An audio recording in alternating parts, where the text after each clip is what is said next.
بسم اللہ الرحمن الرحیم۔ السلام علیکم ناظرین، میں آج آپ لوگوں کے ساتھ حکایات سعدی میں سے کچھ چھوٹی چھوٹی سٹوریز ہیں، بہت ہی اچھی سبق آموز، وہ میں آپ لوگوں کے ساتھ شیئر کروں گی۔ تو چلیں بسم اللہ کرتے ہیں۔ اللہ کے لیے اس کا نام ہے سٹوری کا۔ ایک مولانا صاحب کی آواز بڑی بھیانک تھی۔ وہ گلا پھاڑ پھاڑ کر قرآن پاک کی تلاوت کر رہا تھا کہ ایک درویش نے دیکھا تو سوال کیا، اے مولوی صاحب، ذرا بتائیے تو آپ کو اپنے کام کی کتنی اجرت ملتی ہے؟ مولوی صاحب نے جواب دیا، مجھے تو کوئی اجرت نہیں ملتی۔ درویش بولا، تو پھر اتنی محنت کیوں کرتے ہو، اتنے مشکل کام اٹھاتے ہو؟ مولوی کہنے لگا، میں تو اللہ کے لیے پڑھتا ہوں۔ درویش نے چھٹ جواب دیا، تو اللہ کے لیے نہ پڑھا کر۔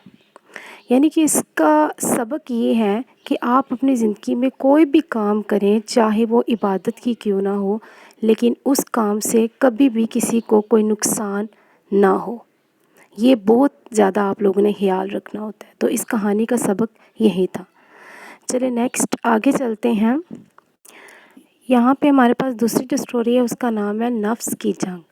کہتے ہیں کہ گزرتے وقتوں میں ایک شخص ایسا تھا جو راتوں کو جاگتا اور اللہ کی عبادت کرتا، مگر اس کا معمول یہ تھا کہ وہ رات کو کتنے ہی من اجناس کھا جاتا تھا اور روزانہ رات ایک قرآن حکیم ختم کر لیتا تھا۔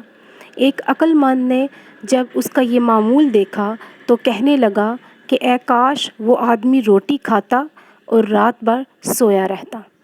یعنی کہ اس کا اگر ہم دیکھیں کہ اس کا سبق اس سے ہمیں کیا ملتا ہے تو وہ یہ ہے کہ عبادات اور پاکیزگی کا مطلب اپنے نفس پر قابو پانا ہے، اور جس نے اپنے نفس پر قابو پا لیا اسی نے ہی فلاح پائی، اور یہی نفس انسان کو دوزخ میں لے کے جاتا ہے۔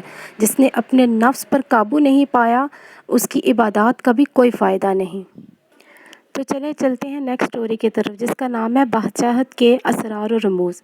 ذکر ہے کہ ایران کے بادشاہ ہرمز نے جب تاج و تخت اپنایا تو اس نے تمام درباری وزیر مشیر قید کر لیے اور ان کی جگہ نئے لوگوں کو لا بٹھایا۔ سبھی لوگ اس حرکت سے بہت ہی حیران تھے کہ سالوں کے وفادار لوگوں کو اپنے بیٹے نے یہ صلہ دیا، اور اسی کے پیش نظر ایک خاص آدمی تھا۔ اس نے کہا کہ ویسے تو ان میں کوئی عیب نظر نہیں آتا۔